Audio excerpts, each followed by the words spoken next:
Oke, sahabat Radar Banjarmasin, kembali lagi bersama saya Mang Berewok.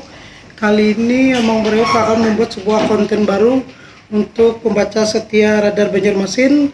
Kali ini sedikit berbeda dari sebelumnya, bukan kita mereview makanan atau jalan-jalan.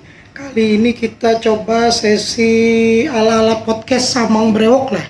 Kali ini kita akan menghadirkan salah satu wanita inspiratif dan pekerja keras dari Marabahan.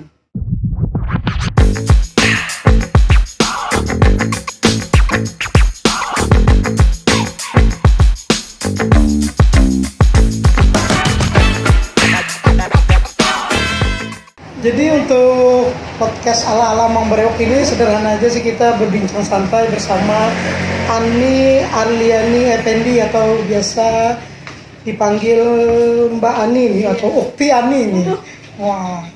Jadi Mbak Ani sendiri ini orang mana nih dulu, untuk kita kenalan lah dulu biar lebih mencair kan. Aslinya orang Marabahan, lahirnya di sini, orang tua di sini juga. Oh, jadi Mbak Ani ini asli Marabahan, berarti tinggal di mana nih? Di Ulu Benteng RT 5. Oh, Benteng. Jadi untuk Mbak Ani ini kita akan hari ini membahas tentang kegiatan sehari-hari Mbak Ani sendiri, terutama Mbak Ani sendiri adalah seorang novelis. Nah, jadi Mbak Ani ini membuat sebuah novel di waktu senggangnya lah, mungkin ya. Untuk pekerjaan Mbak Ani ini sangat-sangat urgent lah untuk masa saat ini. Mbak Ani ini seorang perawat berarti Mbak Ani. Iya. Oh, Mbak Ani ini perawat di mana nih? Boleh sebut? Ya, nggak apa-apa lah. Di rumah sakit RSUD Marabahan. Oh, terus di Marabahan lah. Jadi kesibukan atau buat novel ini gimana nih? Novel apa nih yang telah Mbak Ani buat nih? Novelnya judulnya ya? Ya, judulnya. Yang sempat terbit itu adalah judulnya Istrinya Guru Besar. Itu dalam bentuk e-book. Gitu. Dan selainnya masih ongoing. Oh, jadi selain e-book ini apa aja sih yang udah ongoingnya itu tadi, mungkin bisa disebutkan satu persatu lah. Apa? Ada sequelnya, sequel dari Istrinya Guru Besar itu masih ongoing kan, judulnya Istrinya Tuan Jenius. Kemudian masih banyak lagi, tidak bisa saya sebutkan. Jadi mungkin kita bahas Guru Besar ini dulu. Ini Guru Besar ini udah bisa dibeli atau di-download atau gimana nih Mbak Ani? Sebenarnya bisa dibeli langsung ke saya atau ke penerbitnya langsung, dalam bentuk e-book gitu, tidak ada di Google Play atau yang lainnya. Oh, berarti ini apa, e-book berarti menghasilkan cuan sudah berarti. Iya, alhamdulillah. Sekitar berapa nih kira-kira biar pembaca setia Radar Banjarmasin tahu kan? Apa berapanya? Ya udah berapa sih dapat hasilnya, atau kan ini apa di waktu senggang aja ibaratnya. Nggak banyak kok, kurang dari 2 juta lah gitu. Terus untuk sang apa tadi? Istrinya guru besar. Itu menceritakan apa sih, sama berapa halaman, terus apa sih daya tariknya dari novel Istrinya Guru Besar ini? Itu menceritakan tentang seorang mahasiswi dan dia bercadar seperti saya dengan seorang dosen, tapi dia berbeda jurusan gitu. Dia di jurusan psikologi dan dosennya itu di jurusan bisnis dan manajemen. Itu mereka itu menikah karena perjodohan, seperti itu ceritanya. Jadi kalau untuk alur ceritanya sih gimana sih? Ada daya tariknya apa sih dari istrinya sang guru besar ini? Dia dari istrinya guru besar ini orangnya ceria dan dia kocak sekali orangnya. Kemudian dia sering membuat suaminya itu apa ya, gemas gitu sama dia. Jadi ya begitulah. Mungkin satu nih Mbak Ani, untuk kenapa sih orang harus membaca ini novel ini? Karena mungkin dari karakter keduanya kan berbeda usia yang cukup jauh. Dari laki-lakinya dia sekitar usia 38 tahun, sedangkan si perempuannya itu usianya baru 19 tahun. Meskipun karakternya itu dia seperti kekanak-kanakan, tapi pemikirannya dewasa seperti itu.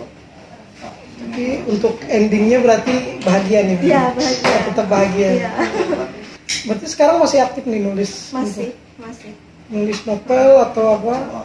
Novel, ada juga nulis bareng sama teman-teman penulis lain seperti antologi surat, dan sekarang masih berjalan antologi puisi. Kedepannya mungkin mudah-mudahan bisa antologi puisi. Terus untuk mungkin ini satu, bagaimana nih rahasia membagi waktunya antara pekerjaan sama membuat novel itu sendiri? Membagi waktu, yang pasti kan kalau saya bekerja itu sesuai dengan jadwal. Kalau sekarang kan jadwal saya itu dari siang nyambung ke malam. Nah, jadi pagi itu kan kami itu ada libur setelah malam, ada dua hari libur.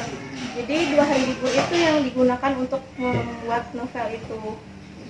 Berarti di hari libur ya berarti bisa.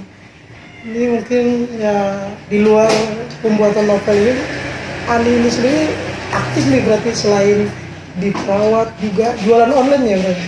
Iya. Itu tuh sebenarnya sebagai marketer aja, ngejual punya orang gitu. Tapi kalau misalnya ada dapat fee-nya, ada berapa, misalnya bisa ngejualin 1 piece dapat seberapa gitu, tergantung berapa. Tapi yang dijual ini baju syar'i kayaknya. Iya. Saya lihatnya. Awalnya memang dari saya sendiri yang sering beli di toko itu, terus dari ownernya open marketer gitu, jadi saya tertarik ya, coba-coba aja. Berarti jadi reseller ini berarti? Lebih tepatnya marketer gitu. Untuk novel tadi kan istrinya guru besar nih, sampai 400 episode tuh. Jadi bagaimana nih? 400 halaman ya, kita terbawa film lah. Jadi 400 halaman. Jadi bayangkan tuh 400 halaman. Kita aja kalau nulis biasanya kan 1 halaman, 1 berita itu udah mikirnya berapa jam. Terus bagaimana nih teknik Mak Ani ini untuk merangkum sehingga sampai 400 halaman ini? Bayangkan kalau skripsi ini udah 4 skripsi nih ceritanya nih. Jadi bagaimana nih, berapa proses waktu membuatnya, terus bagaimana tekniknya itu sendiri, mungkin untuk berbagi bersama pembaca setia Radar Banjarmasin ini? Mungkin untuk keseluruhan sebenarnya agak lama juga.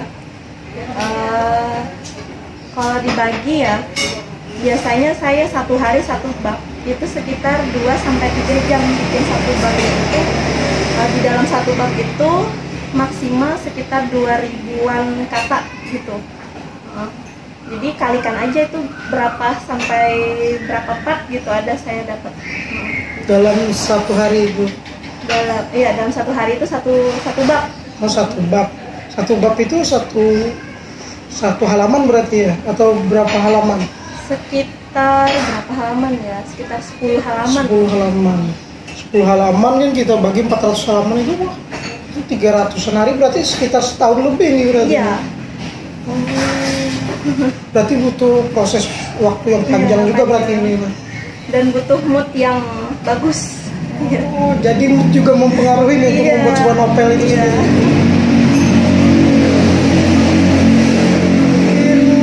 Untuk yang baru atau yang mau bikin novel itu apa sih cara-caranya, atau bagaimana caranya agar bisa menuangkan pikiran kita itu menjadi sebuah novel itu sendiri? Untuk Mbak Ani sendiri bagaimana nih ada psikisnya? Kalau saya sih lebih banyak menghayal ya. Itu terkadang terinspirasi dari mimpi atau kejadian sehari-hari atau pengalaman orang lain atau pengalaman saya pribadi seperti itu. Jadi dari situ Allah dibikin kalimat-kalimat gitu supaya jadi sebuah cerita. Berarti harus punya imajinasi yang kuat ini. Iya. Terus selain 400 episode ini kan banyak buku-buku yang lain yang dibikin. Itu mempengaruhi kehidupan sehari-hari kan. Misalnya ini 400 episode nih banyak menghayal nih. Terus apakah terbuai dalam kehidupan sehari-hari atau gimana? Kadang itu kalau misalnya mau tidur malam itu kayak kepikiran gitu. Besok mau bikin ceritanya gimana lagi gitu. Kayak gitu. Bukan hanya dibawa ke mimpi berarti ini. Berarti kalau kita bincang-bincang tadi kan berarti istrinya guru besar ini sedikit banyaknya ada kehidupan pribadi Mbak Ani berarti ini. Enggak juga, itu sebenarnya terinspirasi dari cerita orang-orang. Saya memang suka cerita yang seperti itu antara mahasiswi dengan dosennya. Berarti untuk ceritanya ini real fiksi, cuma ada segelintir berarti. Iya, mungkin ada kejadian nyata seperti itu. Ini andaikan nih Mbak Ani, kita membayangkan kan cerita istrinya guru besar nih, andaikan meroket lah, bayangkan kayak yang baru-baru ini kan seperti layangan putus. Nah bagaimana ke depannya kalau misalkan ini ada produser yang mau membuatkan sebuah video ini untuk cerita ini, bagaimana nih Mbak Ani? Ya nggak apa-apa sih, alhamdulillah. Jadi mungkin lebih banyak lagi yang tahu tentang cerita ini gitu. Untuk teman-teman Mbak Ani sendiri sih, teman dekat tahu nggak sih ya, kan Mbak Ani ini udah punya novel nih, ada novel satu nih ceritanya bagus ini. Oh ya, tahu semua. Bahkan mereka, coba dong bikin cerpen buat kita semua dari teman-teman satu ruangan itu. Minta dibikinkan cerita mereka, entah itu memang cerita pribadi atau mungkin secara fiksi gitu.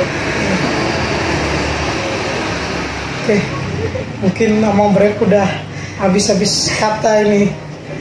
Lagi ya melihat Ukti Ani. Wah, Ukti Ani. Nah, mungkin untuk sesi hari ini Amang Brewok podcast ala Amang Brewok kita sudahi dulu. Mungkin nanti kita akan mencari tokoh inspiratif atau ya gimana lagi lah seperti Mbak Ani ini yang mestinya yang harus yang membangun untuk orang banyak. Oke, untuk hari ini Amang Brewok sudahi. Untuk pembaca Radar Setia Banjarmasin, terima kasih telah menonton video Amang Brewok.